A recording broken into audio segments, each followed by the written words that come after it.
अस्सलाम वालेकुम, मेरा नाम है हजूर बख्श। आप देख रहे हो हमारे यूट्यूब चैनल शेर चलंडा। आज की वीडियो है बच्चा जैकेट की। ये रबड़ी वाला इसको जैकेट कहा जाता है। एक होता है जो बिल्कुल पातकीर पतला वाला होता है, ये वो वाला नहीं है जिसके अंदर फ्लीस का अस्तर लगा होता है। रबड़ी वाला जैकेट इसको कहा जाता है। एक नंबर क्रीम छटी है ये। इसका आपको माल दिखा रहा हूँ, माल आप साथ साथ देखते जाना। वीडियो पूरी देखना, वीडियो की इसकी मत कर। और सारा इसमें जिप वाला होगा, बिना जिप के इसमें दाना नहीं होगा।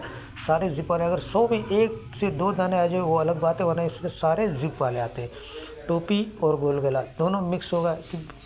काफ़ियों में टोपी होती, किसी किसी पीसों में टोपी भी नहीं होगी, लेकिन होगा सारा जिप वाला साफ़ सुथरा कलरफुल माल है। और एक नंबर क्रीम चाटी है ये एक नंबर क्रीम चाटी है। और है सारा ये पुलिस वाला अस्तर जिसके अंदर लगा होता है, ये रबड़ी जैकेट है। सारा साफ़ सुथरा कलरफुल माल है। और रेट आप लोगों को मेरी वीडियो बनाएगी, ये रेट बहुत मुनासिब है इसका। 220 रुपये ही आपको पर पीस पड़ेगा। कम से कम आपको 100 पीस का ऑर्डर करना होगा।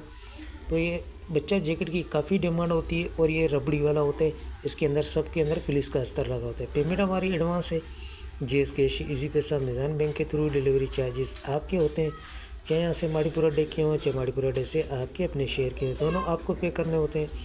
पूरे पाकिस्तान में माल हमारा टक्का डे के थ्रू डिलीवर होता है। अगर हमारी वीडियो अच्छी लगे तो लाइक शेयर फॉलो लाजमी किया करें, क्योंकि हमारे हर आने वाली वीडियो आपको आसानी मिलती रहे। तो माल के वाले से आपको आइडिया हो गया होगा। तो हमें दीजिएगा इजाज़त, फिर कोई नई वीडियो लेके आपके सामने हाजिर होंगे। दुआ में याद रखिएगा, अपना बहुत बहुत ख्याल रखिएगा। अल्लाह हाफ़िज़।